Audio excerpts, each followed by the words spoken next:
Good morning. It's certainly good to be here with you today and to talk about what some of the opportunities we have of thinking broadly in terms of what the determinants of health are, and thinking of how policies in domains far removed from traditional health and even traditional public health can have dramatic consequences. I think my being here today reflects the importance I give to the important work that this task force is doing, and my recognition of the great leadership and team that has been assembled here. And I wish you every success in this really important work that you're doing. So let me jump right into my talk by beginning with the notion that there's an emerging weight of scientific evidence that health is largely determined outside of the healthcare system. The healthcare system is very important, but it largely serves as practice in the United States as a repair shop that takes care of us once we get sick. Doesn't have a lot to do with whether we get sick or not in the first place. And opportunities to be healthy in the places where Americans spend most of their time, where we live, learn, work, play, and worship, importantly influence our opportunities and chances for being healthy. And then social policies can play a great role in making it easier or harder to make healthy choices. So there's clear recognition that we need to move upstream, which means we need to think of ways in which we can change the social, physical, and economic environments that determine health and risk factors for health.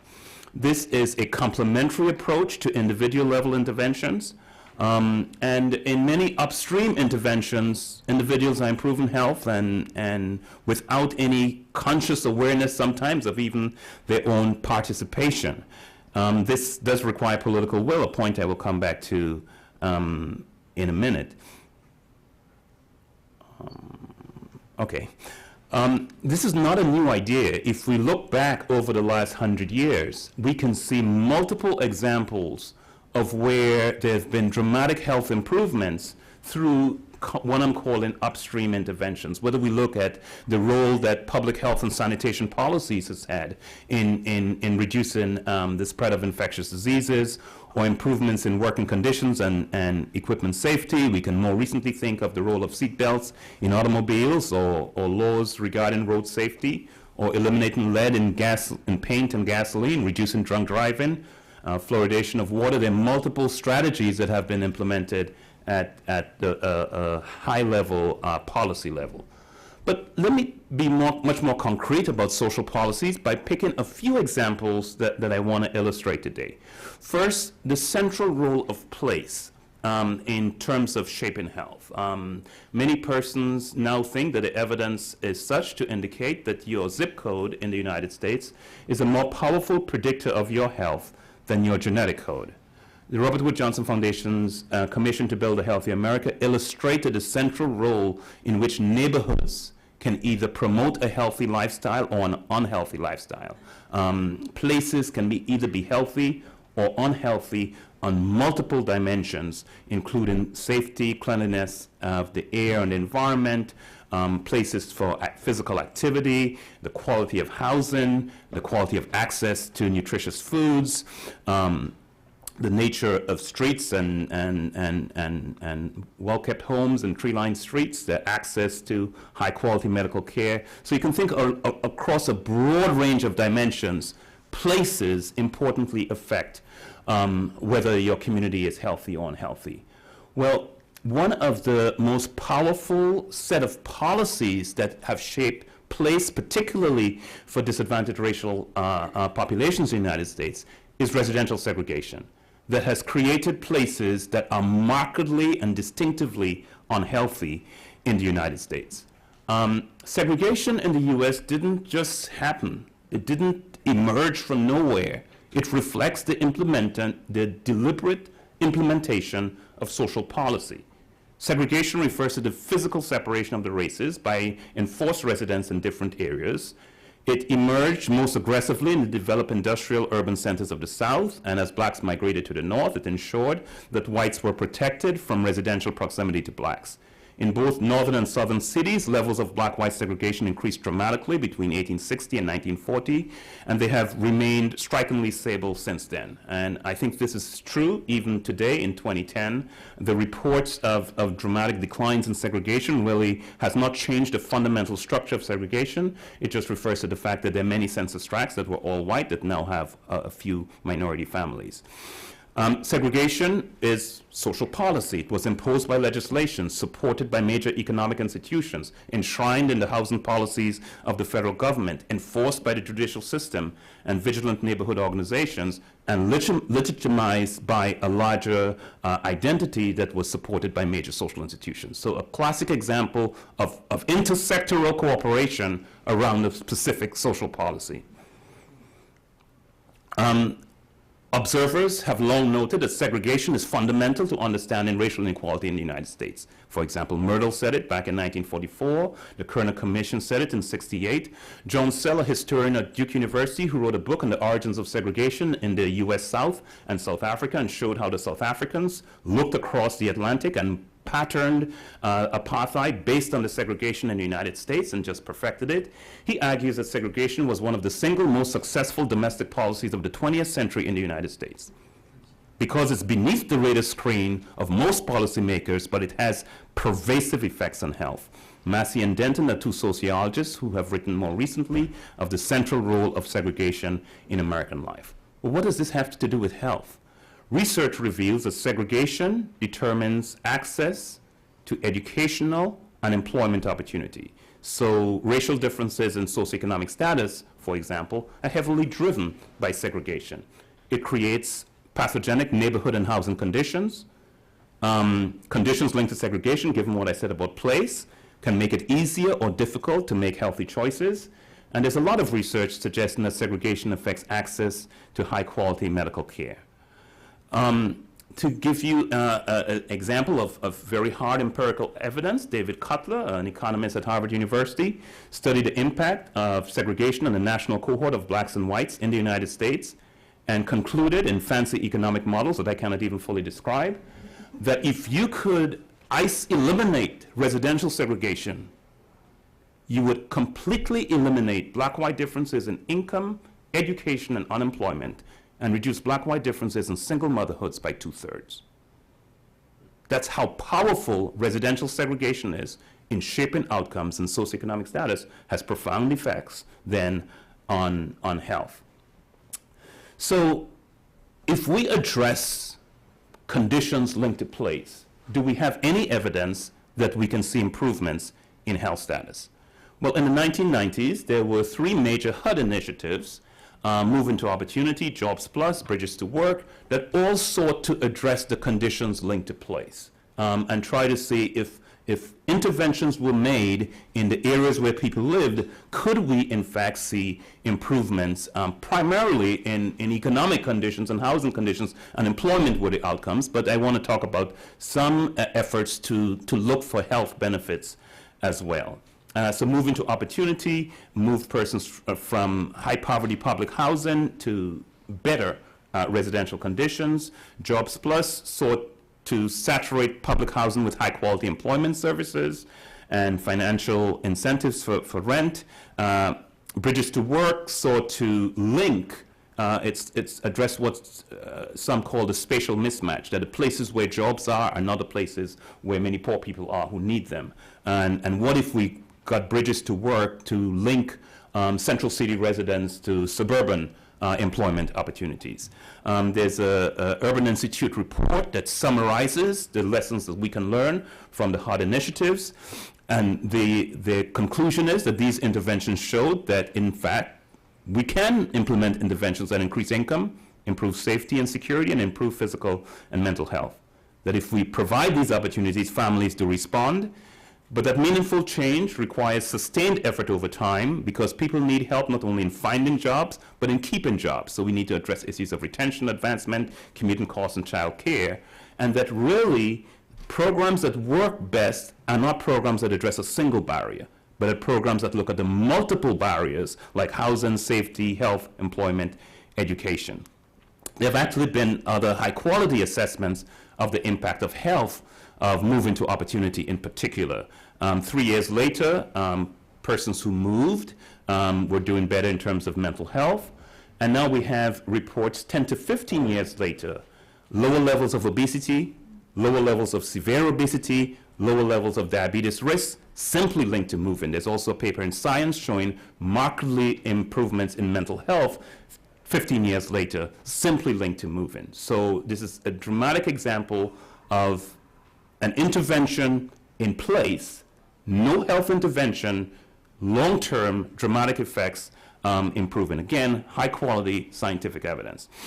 The Yonkers Housing Intervention is another example where half of public housing residents were selected randomly to move to better housing, and 2 years later, movers reported better overall health, less substance abuse, less neighborhood disorder, lower levels of violence than those who stayed. So again, we have hints from high-quality experimental studies that shows simply changing the neighborhood environment with no health intervention leads to improvement in health. This suggests that there is a real opportunity for policies that can address the concentration of economic disadvantage and the lack of an infrastructure that promotes opportunity, that co-occurs with segregation, and that characterizes the lives of many African Americans, life on many American Indian reservations, and increasingly so for many Latino populations in the United States. The point is that there's nothing inherently negative about living next to someone of your own race. So the problem of segregation is not segregation per se, but it's what Wilson calls the concentration effects of social ills that co-occur with segregation. For example, in metropolitan Chicago, the correlation between percent poor and percent minority, percent black and Latino, is 0.90 among elementary school students. So if you know percent poor, you know percent black and Latino. That's how strong these things co-occur. So there is a policy opportunity for a major infusion of economic capital to improve the social, physical, economic infrastructure of disadvantaged communities that would have huge spillover effects in terms of health. I think the Movement to Opportunity study is dramatic in showing the potential with high-quality scientific evidence that simply changing the neighborhood environment leads to improvements in health. I don't think it provides a good national model for how we solve the problem. One should not have to move out of your neighborhood to live in a better neighborhood. What about social and economic policies that simply seek to provide additional income? What evidence do we have that they can have dramatic improvements on health? There are, in fact, enormous opportunities to improve income. A 2007 task force report from the Center for American Progress, for example, outlines a roadmap where America can cut its poverty rate in half in 10 years and lays out a range of policy solutions that could potentially make that possible. And I want to suggest that if we adopted an agenda like this, there's a lot of scientific evidence, more than most people think of, that suggests that if you simply increase income to low-income individuals with no health requirements attached to it, you can see dramatic improvements in health. Let's look at just a few examples of the high-quality scientific evidence that suggests that. They're called the negative income tax experiments of the 1970s that showed if you took poor women, simply gave them more money, no health attachment, linked to better birth outcomes for these women. The researchers assumed that improved nutrition was the pathway, but it was just the additional income. We have studies that have looked at the impact of the earned income tax credit and find that the earned income tax credit reduced the rate of low birth weight and increased mean birth weight for persons who received it, with the effect being stronger for African Americans than for whites. And there another study, again looking at the earned income tax credit, document increased birth weights and reduced maternal smoking linked to the additional income from the earned income tax credit. Arno and House and colleagues, Peter Arno and Jim House and others, have looked at the impact of Social Security on the health of the elderly. And they have looked from the inception of Social Security over the last several decades and have documented that the initial implementation of Social Security that dramatically reduced poverty levels among America's elderly led to mortality declines. And that when you track over the last several decades, that when Social Security benefits increase, there is a commensurate decline in mortality among the elderly. So again, another example of additional income leading to improvements in health. The Great Smoky Mountain Study by Costello et al. In North Carolina is a natural experiment. It was a study that was following adolescents over time. During the course of the study, many of the participants in the study who happened to be Native American, their households received an exogenous shock of income because of the opening of a casino. And researchers have been looking to see what impact has that additional income had on the health and outcomes for American Indians. They've documented declining rates of deviant and aggressive behavior among adolescents, and that these rates that decline when those adolescents lived at home still remain intact years later when those adolescents have left home and have established homes on their own. They've also documented that the additional income has led to an elimination of the Native American white gap in high school graduation rates and in criminal offenses. And these effects are larger for those households where the adolescents receive them at younger ages. So there's the earlier they got them and the longer the period that they receive them, the larger the potential impact. Another example of high quality scientific evidence comes from the conditional cash transfer programs that have been gained a lot of attention, been encouraged by the World Bank and other institutions in many countries around the world. The first large-scale conditional cash transfer program was in Mexico called Progresa and then Oportunidades. What it did, it took low-income communities and provided additional income. However, it's called a conditional cash transfer program because in order to continue to receive the income, there were conditions, typically linked to school attendance, or depending on the age of the children in the household, linked to participation in getting regular healthcare visits. The analyses of the conditional cash transfer program suggest that in Mexico, it led to reduced illness rates and child stunting, increased the quality of prenatal care, reduced the rural infant mortality. And this is, again, simply additional income. However, there were the conditions. And so the question was, what was responsible for the effects? Is it the additional income or is it the conditions? Chris Paxson did a study in another Latin American country and documented it's not the conditions, it's just the money. Simply giving poor households additional income leads to improvement in health. It's true with other analyses of the Mexican data. It's true with analyses of conditional cash transfer programs from multiple other countries that show dramatic effects on health linked to additional income. I would say the general consensus is of persons who have used the conditional cash transfer program alone, that although the money alone is sufficient to produce the effects, politically you need to apply the conditions. That there isn't a lot of political support for simply giving money to poor individuals without conditions. Another example, we're talking about additional income and different strains of evidence that suggest, and by the way, the conditional cash transfer programs have all used an experimental design, where it's an experimental group and a control group, so it's again high quality scientific evidence. There's also other evidence that indicates that economic policy is actually health policy.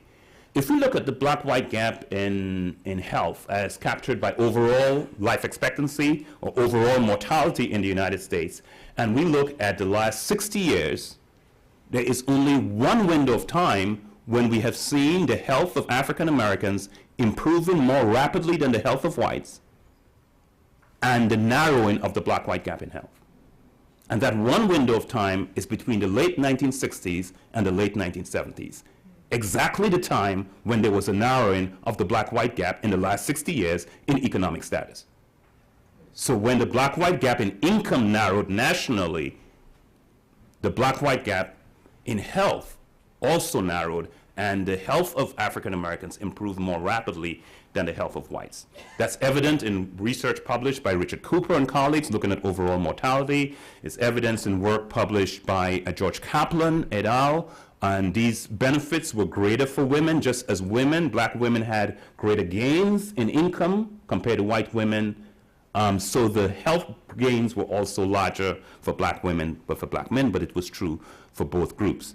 There's also evidence by Amon and Che, two economists that have looked at multiple studies where, again, we see improvements in the health of African Americans and reduction in infant mortality and better birth outcomes, all linked to this period of time of the improving health. What happened after 1978? Here I'm showing you the black-white gap in income nationally from 1978. So in 1978, blacks earned 59 cents for every dollar whites earned, and throughout the decade of the 80s, that gap widened. You can see it falling to as low as 55 cents in 1982. So what happened to the health of African Americans during the decade of the 80s, where we had a widening of the economic gap? This is national data, again, for the US from an NCHS report that looked at the health of blacks in the 1980s. I'm showing you one outcome, but this pattern is true for multiple outcomes. If we look at life expectancy at birth, you can see from 1984, for 5 years in a row, the life expectancy of African Americans declined from the 1984 level. And it wasn't until 1992 when African Americans got back to where they were in 1984. And during that same period of time, you see the life expectancy of whites, not dramatically, but slightly increasing over time. So again, I'm showing you data. There are all kinds of issues we need to address about what's the lag times and what's the temporal ordering of this. But this is quite striking evidence that if we look big picture, when the economic gap narrows, health improves. When the economic gap widens, health worsens. Not just relatively, this is absolute worsening health of African Americans during the decade of the 1980s, the era of Reaganomics, when the economic gap widened. Family structure in the United States has enormous consequences for socioeconomic status and health. It's another area where we can look at the impact of social policy. McClanahan and others have shown that compared to children raised by two parents, those raised by a single parent are more likely to grow up poor, to drop out of high school, to be unemployed in young adulthood, to not enroll in college, to have an elevated risk of juvenile delinquency and participation in violent crime. These are pervasive effects that have health consequences, that shape homicide rates and accident rates in the United States, and the lower levels of socioeconomic status then have pervasive effects on all the health outcomes that we are interested in. Well, family structure is a good example. The decision of two individuals to get married is the most personal, intimate decision you can think individuals making. So if it's a locus for individual action, deciding to get married is an example of that. At the same time, there's a lot of evidence to indicate that marriage rates vary systematically by broader economic conditions. Particularly, this may not be politically correct, but particularly the evidence shows by the economic fortunes of males. And so that marriage rates increase when average male earnings increase in the United States. That's true for blacks and that's true for whites. When male unemployment increases, marriage rates decline. So again, we can think of marriage as having profound health impacts, but it's in fact shaped by larger economic policies. To give you an example of work on this that documents these relationships, I go to the work of Robert Sampson. He shows that a lack of access to jobs produces high male unemployment and underemployment. This in turn leads to high rates of out-of-wedlock births, female-headed households, and the extreme concentration of poverty. In single-parent households, there's lower levels of supervision of adolescent males. And this factor, the lower levels of supervision of adolescent males, in single-parent households that's driven by these larger economic conditions I've just listed is the powerful predictor of violent crime in the United States and homicide. And that the association between these factors and violent crime and homicide is identical for blacks and whites. Now, violent crime and homicide is much more common among blacks and whites because blacks are more exposed to the conditions that give rise to this association. But the fundamental association is identical across race. And so Sampson concludes that racial differences at a neighborhood level, which are shaped by social policy, in the availability of jobs, family structure, opportunities for marriage, and concentrated poverty, underlie racial differences in crime and homicide. And in an essay with William Julius Wilson, they concluded that the sources of violent crime are remarkably invariant across race and rooted instead in social policy, structural differences among communities and cities, states, in economic and family organization. In fact, in the 171 largest cities, again, we harkening back to the role of segregation, there's not even one city where whites live in ecological equality to blacks in terms of poverty rates and rates of single-parent households. And they concluded strikingly that the worst urban context in which whites reside is considerably better than the average context of black communities. Could policy have any impact on this? What evidence do we have that social policy could cushion some of the negative effects of family structure on poverty and child health outcomes? I'm drawing here on a UNICEF report looking at the percentage of children in single parent, that's one parent, households in different societies. And for the purposes of this comparison, let's just look at Sweden and the United States. In this report, the percent of children in single-parent households overall in the United States was 19%. In Sweden, it was actually slightly higher, 21%.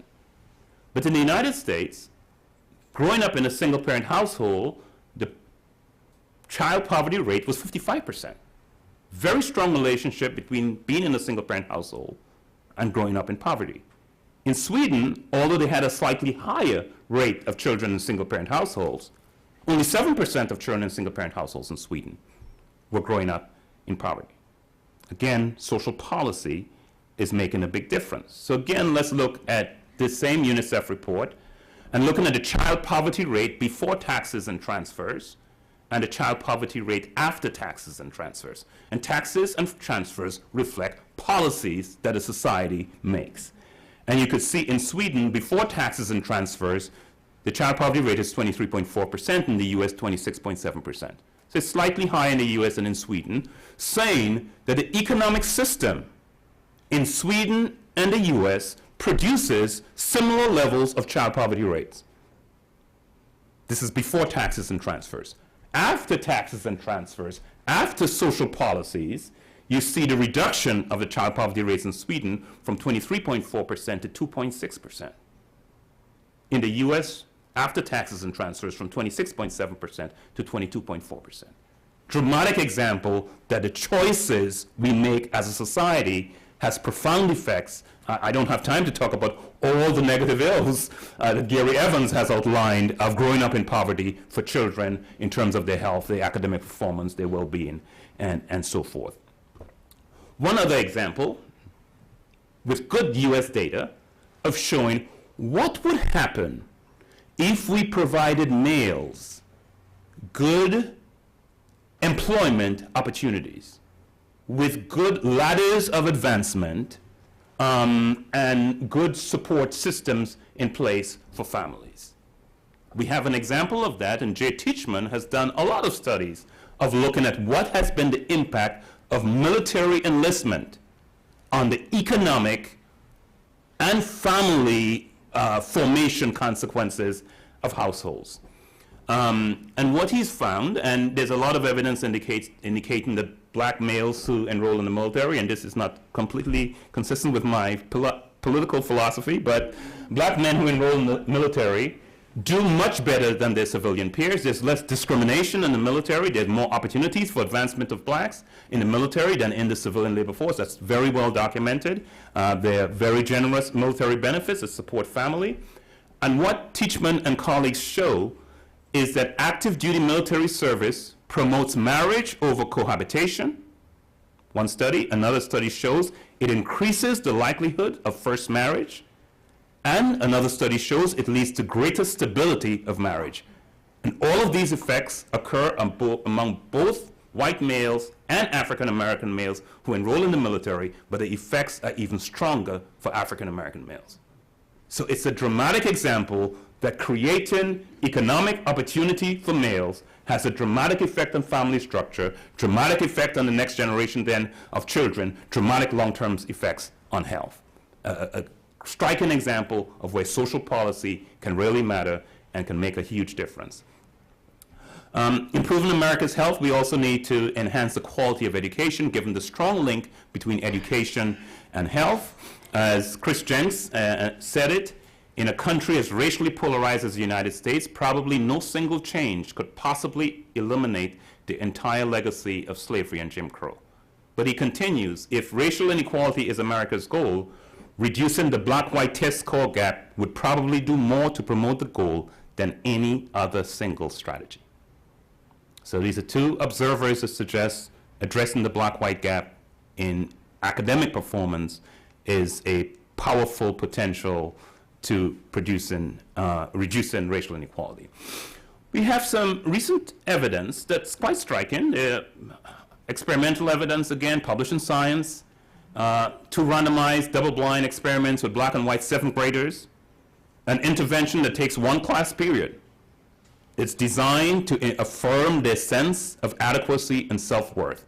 It asks the students to write about, to first select what value best characterizes, represents who they are as a person, and then write a paragraph about that value and why they selected that value and why it is important.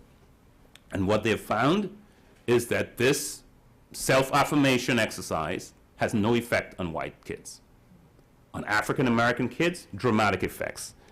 Improved grades evident for 70% of black students, not only in the class in which the exercise was done, but across all their academic work. What they found is that 1 or 2 administrations work equally well. You only need to do this once to have the effect.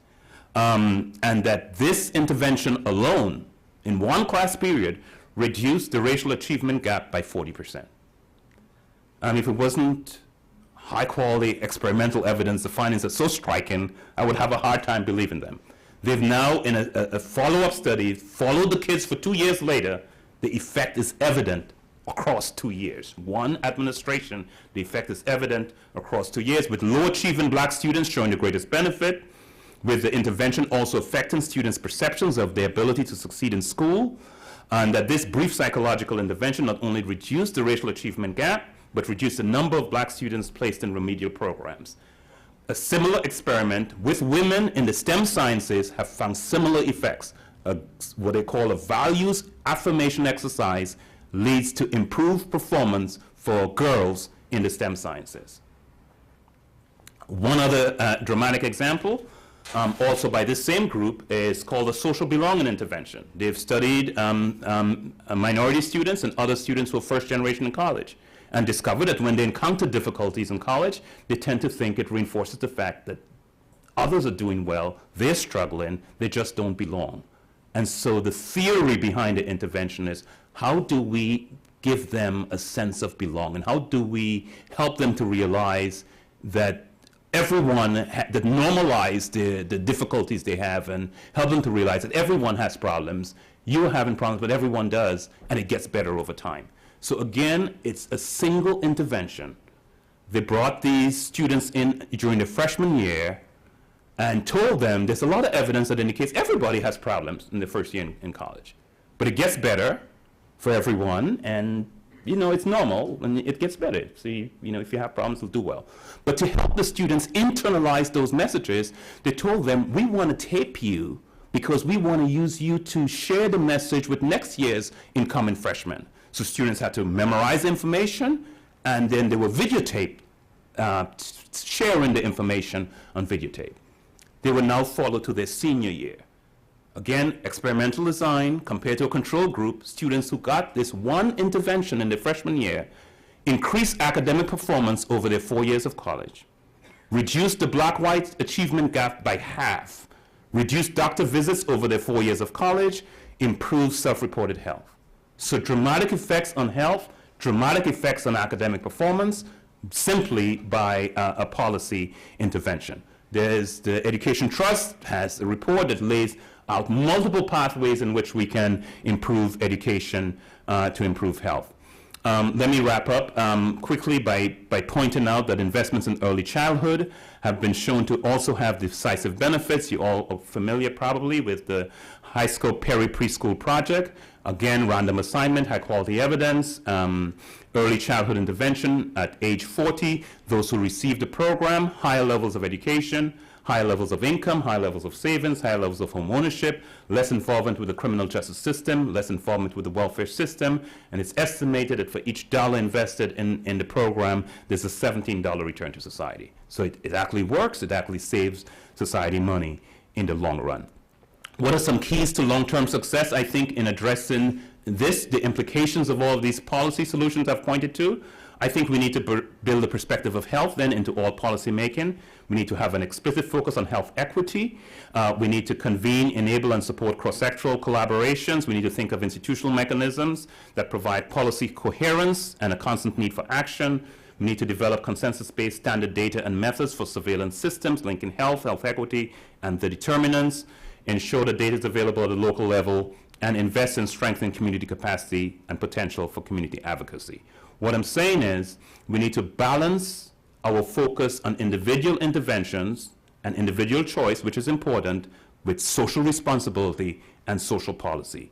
We also need to build a science base if social policy is so important that will guide us in developing the political will to support the needed policies to effectively address social inequalities in health. I think this is a really, really important issue that we cannot neglect. So my conclusions, all policy that affects health is health policy. The inequalities in our society didn't just happen. They're not just acts of God. They're not random. They reflect the successful implementation of social policy. We need new social policies that will countervail the existing ones. We need collaboration across multiple sectors, and we need to begin using all the knowledge that we have. Thank you very much.